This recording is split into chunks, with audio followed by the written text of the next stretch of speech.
गर्मियों की सुनहरी सुबह थी। घने पेड़ के झुरमुटों में चहचहाहट गूंज रही थी। नीले आसमान के नीचे एक बड़ी झील के किनारे 3 पक्षियों की दोस्ती मशहूर थी, जोया, मोंटी और टोपी। एक दिन जब तीनों झील के पास बैठे थे, नीको ने ऊंची आवाज में कहा, मुझे कुछ नया करने का मन कर रहा है। अच्छा, लेकिन तुम तो आलसी हो। तुम्हें नया करने से ज्यादा आराम करना पसंद है। हाँ, अगर कुछ रोमांचक करना है तो जंगल के दूसरी ओर चलो। मैंने सुना है वहाँ एक पुराना रहस्यमयी पेड़ है। रहस्यमयी? वाह, लेकिन वहाँ जाना सुरक्षित होगा। डरपोक मत बनो, हम तीनों साथ होंगे तो कुछ भी मुश्किल नहीं होगा। तय हो गया। अगले दिन सुबह वे तीनों जंगल के उस पार जाने वाले थे, लेकिन उन्हें अंदाजा भी नहीं था कि आगे क्या होने वाला था। सुबह की पहली किरण के साथ तीनों दोस्तों ने अपनी रोमांचक यात्रा शुरू की। जल्दी करो, मोंटी। अरे भाई, आराम से, इतनी जल्दी क्या है? जल्दी इसलिए क्योंकि हमें सूरज ढलने से पहले वापस आना है। जैसे जैसे वे जंगल के अंदर बढ़े, चारों तरफ घना अंधेरा होने लगा। बड़े बड़े पेड़, लटकती बेलें और अजीब अजीब आवाजें, सब कुछ थोड़ा डरावना लग रहा था। अचानक जमीन पर पड़ी सूखी पत्तियां सरसराई। तीनों घबरा गए। ये क्या था? शांत रहो, शायद हवा का झोंका था। लेकिन तभी एक झाड़ी हिली और वहाँ से एक बड़ी काली चिड़िया निकली। उसकी आंखें चमक रही थी और वह गहरी आवाज में बोली, तुम लोग कौन हो और मेरे जंगल में क्या कर रहे हो? हम बस एक रहस्यमय पेड़ को देखने आए हैं। क्या तुम जानती हो उसके बारे में? जानती तो हूँ, लेकिन वहाँ तक पहुँचना आसान नहीं। अगर तुम हिम्मती हो तो मेरी दी गई पहली परीक्षा पास करो। परीक्षा? तुम्हें इस जंगल की सबसे तेज उड़ने वाली चिड़िया को हराना होगा और वो मैं हूँ। अगर हमें रहस्यमय पेड़ तक पहुँचना है तो हम यह चुनौती स्वीकार करते हैं। काली चिड़िया ने पंख फड़फड़ाए और घने जंगल की ओर इशारा किया। हमारी उड़ान यहाँ से उस बड़े पीपल के पेड़ तक होगी। अगर तुम मुझसे पहले वहाँ पहुँची तो मैं तुम्हें अगले रास्ते का राज बताऊंगी। ठीक है। क्या तुम तैयार हो? हाँ, मैं तैयार। 1, 2, 3। जैसे ही काली चिड़िया ने गिनती खत्म की, दोनों उड़ान भर चुके थे। जोया ने अपने पंखों को तेजी से हिलाया और हवा को चीरती हुई आगे बढ़ी, लेकिन काली चिड़िया भी कम नहीं थी। अरे, ये तो बहुत तेज उड़ रही है। लेकिन जोया हार नहीं मानने वाली। जोया पूरी ताकत से उड़ रही थी। काली चिड़िया उसके ठीक बराबर थी, लेकिन तभी जोया को एक चाल सूझी। उसने अचानक ऊंचाई बढ़ा ली और ऊपर की ओर उड़ने लगी। काली चिड़िया चौंक गई। काली चिड़िया ने सोचा, ये ऊपर क्यों जा रही है? ऊपर से देखते ही जोया को जंगल का पूरा रास्ता साफ दिखाई दिया। उसे तेज हवा का एक बहाव भी मिला, जिससे उसकी गति बढ़ गई। नीचे आते ही वह बिजली की तरह पीपल के पेड़ की ओर बढ़ा, जहां वो दोनों दोस्त उसका इंतजार कर रहे थे।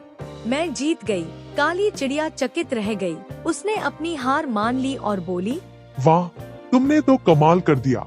जैसा वादा किया था, मैं तुम्हें अगला रास्ता बताऊंगी।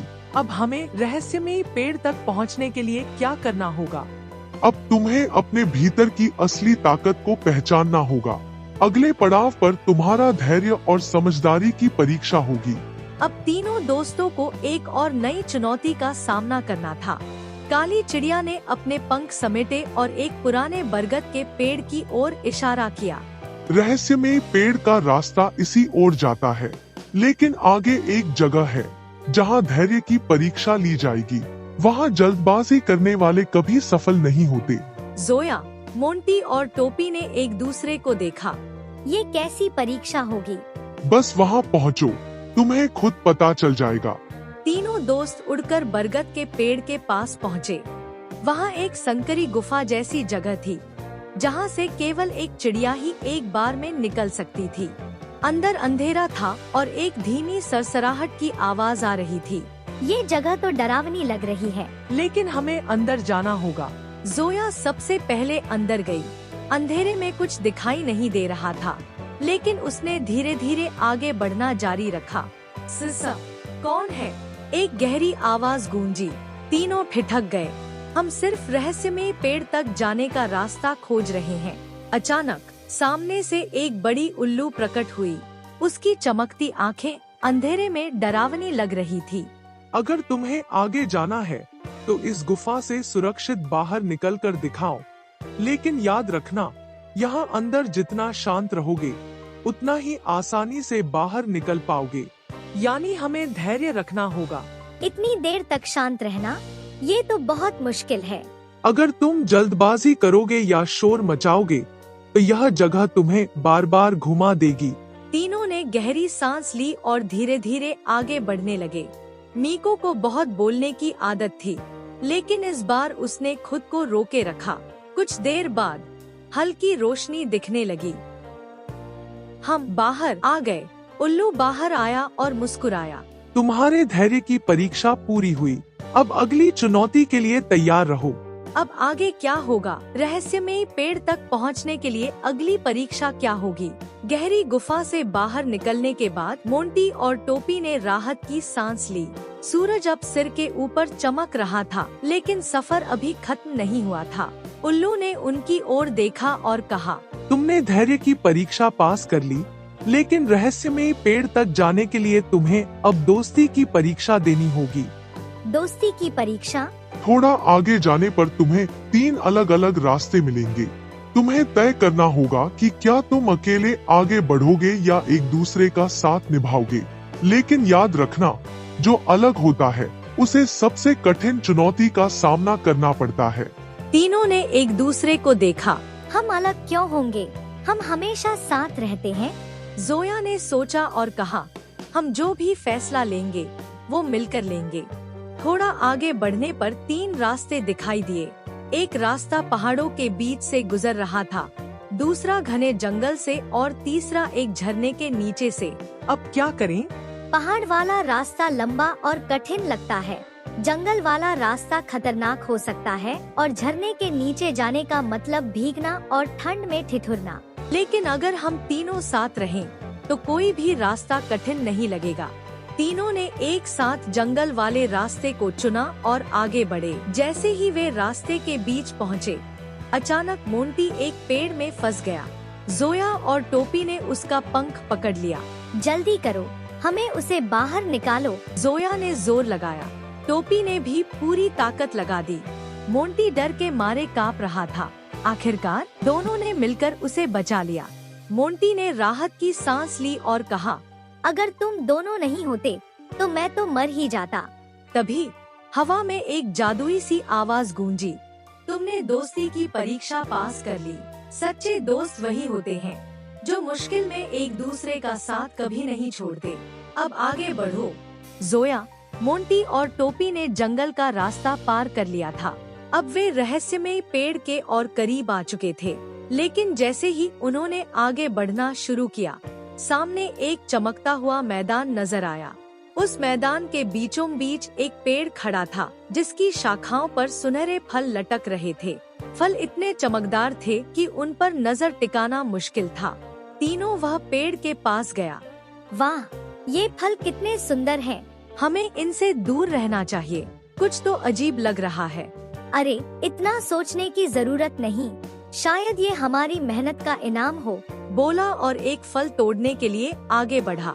जैसे ही उसने फल को छुआ, जमीन के नीचे से एक गहरी आवाज गूंजी, लालच में फंस गए परिंदों। अचानक जमीन दरकने लगी और चारों ओर से लताओं ने उन्हें घेर लिया। मोंटी का पैर जकड़ गया। एक काली परछाई सामने आई। वह एक विशालकाय गिद्ध था, जिसकी आंखें लाल चमक रही थी। जो भी इन फलों को पाने की कोशिश करता है वो इस जंगल में हमेशा के लिए खो जाता है। जोया और टोपी ने जल्दी से सोचा, हमें जल्दी कुछ करना होगा, मोंटी को बचाना है। जोया ने तेजी से मोंटी की ओर देखा और बोली, मोंटी, फलों को छोड़ दो, लालच मत करो। मोंटी को समझ आ गया कि उससे गलती हो गई है। उसने तुरंत फल छोड़ दिया। जैसे ही उसने ऐसा किया, लताएं ढीली पड़ गईं और गिद्ध वहां से चला गया। तुमने अपनी गलती मान ली, इसलिए तुम्हें जाने दिया जाता है। गिद्ध की गूंजती आवाज आई और सब कुछ पहले जैसा शांत हो गया। मोंटी ने शर्मिंदा होकर कहा, मुझे सोचना चाहिए था कि हम बिना मेहनत किए कुछ पा सकते हैं। गलती करना बुरी बात नहीं, लेकिन उससे सीखना जरूरी है। अब तीनों फिर से अपने सफर पर थे। रहस्यमयी पेड़ बस कुछ ही कदमों की दूरी पर था। रहस्यमयी पेड़ अब साफ दिखाई दे रहा था। उसकी ऊंची शाखाएं आसमान को छू रही थी और पत्तों से एक हल्की सुनहरी रोशनी निकल रही थी। जोया, मोंटी और टोपी ने राहत की सांस ली। आखिरकार हम पहुंच ही गए। लेकिन जैसे ही वे पेड़ के करीब पहुँचे, अचानक हवा तेज हो गई। आसमान में बादल घिराए और जमीन कांपने लगी। अब क्या होने वाला है? तभी पेड़ के तने से एक विशाल उल्लू प्रकट हुआ। उसकी आंखें चमक रही थी और उसकी आवाज गूंज उठी। तुमने अब तक की सारी परीक्षाएं पास कर ली, लेकिन अंतिम परीक्षा अभी बाकी है। अब कौन सी परीक्षा? तुम तीनों में से सिर्फ एक को यह पेड़ अपना रहस्य बताएगा, लेकिन शर्त यह है कि जिसे भी यह मौका मिले वह अकेले आगे जाएगा। तीनों चुप हो गए। क्या अकेले? हाँ, अगर तुम में से कोई एक आगे जाना चाहता है तो वो बाकी दो को छोड़कर जा सकता है, लेकिन ध्यान रहे इसके बाद वो अपने दोस्तों से कभी नहीं मिल पाएगा। मोंटी और टोपी ने एक दूसरे की ओर देखा। जोया सोच में पड़ गई। अगर कोई भी अकेले आगे बढ़ता तो रहस्यमयी पेड़ का रहस्य तो मिल जाता, लेकिन दोस्ती टूट जाती। थोड़ी देर तक कोई कुछ नहीं बोला। फिर जोया बोली, अगर इस सफर का मतलब अपने दोस्तों को छोड़ना है तो हम रहस्य नहीं जानना चाहते। मोंटी और टोपी ने एक साथ बोला, हमने ये सफर मिलकर शुरू किया था और हम इसे साथ ही खत्म करेंगे। यही तो असली परीक्षा थी। सच्ची दोस्ती किसी भी रहस्य या इनाम से बढ़कर होती है। तुमने यह साबित कर दिया। पेड़ से सुनहरी पत्तियां झरने लगी। उनमें से एक पत्ती जोया के पैरों के पास आकर गिरी। यह तुम्हारी ईमानदारी और दोस्ती का इनाम है। पेड़ की सुनहरी पत्ती जोया के पैरों के पास पड़ी थी। हल्की रोशनी उसमें से निकल रही थी। तीनों दोस्त हैरानी से उसे देख रहे थे। क्या हमें इसे उठाना चाहिए? ये हमारी दोस्ती का इनाम है, हमें इसे अपनाना चाहिए। जोया ने धीरे से पत्ती उठाई। जैसे ही उसने ऐसा किया, पत्ती अचानक चमक उठी और एक मीठी आवाज गूंज उठी। सच्ची दोस्ती किसी भी रहस्य, किसी भी ताकत से बढ़कर होती है। तुम तीनों ने हर चुनौती का सामना मिलकर किया और एक दूसरे का साथ नहीं छोड़ा। यही असली इनाम है। अचानक पेड़ से एक हल्की हवा निकली और तीनों आसमान में उड़ने लगा, जैसे उनका शरीर हल्का हो गया हो। उनकी उड़ान पहले से ज्यादा तेज हो गई थी और उनके पंखों में एक नई ताकत आ गई थी। वाह, मुझे ऐसा लग रहा है जैसे मैं पहले से ज्यादा ऊंचा उड़ सकता हूँ। और मुझे ऐसा लग रहा है जैसे मैं हर मुश्किल का हल ढूंढ सकती हूँ। शायद यह इनाम हमें मजबूत और बुद्धिमान बनाने के लिए दिया गया है, ताकि हम हमेशा अपनी दोस्ती को याद रखें और दूसरों की मदद कर सकें। रास्ते में उन्होंने उन सभी जगहों को देखा जहां उन्होंने चुनौतियों का सामना किया था। गहरी गुफा, तेज उड़ान की दौड़ और वो रहस्यमयी मैदान। जब वे झील के पास पहुँचे तो सूरज डूब रहा था और आसमान सुनहरे रंग में रंगा हुआ था। सफर सिर्फ एक रहस्यमय पेड़ तक जाने का नहीं था। यह सफर हमें सिखाने के लिए था कि सच्ची दोस्ती कैसी होती है। हाँ, और अब हमें अपनी इस सीख को हमेशा याद रखना होगा। मोंटी ने एक लंबी सांस ली और बोला, और अगली बार जब मैं कोई रोमांचक सफर शुरू करने के बारे में सोचूंगा तो पहले 2 बार सोचूंगा। तीनों जोर से हंस पड़े और खुशी खुशी अपने घोंसलों की ओर उड़ गए। उनकी दोस्ती पहले से भी ज्यादा गहरी हो चुकी थी और अब वे जानते थे कि असली ताकत साथ रहने और एक दूसरे पर भरोसा करने में है। यह कहानी हमें सिखाती है कि सच्ची दोस्ती, धैर्य, समझदारी और एकता से किसी भी मुश्किल को पार किया जा सकता है, जबकि लालच और स्वार्थ से केवल नुकसान होता है। तो दोस्तों, ये कहानी कैसी लगी है कमेंट में जरूर बताइए और अच्छी लगी है तो वीडियो को लाइक कर दे और ऐसे ही कहानी देखने के लिए हमारे चैनल को सब्सक्राइब कर ले।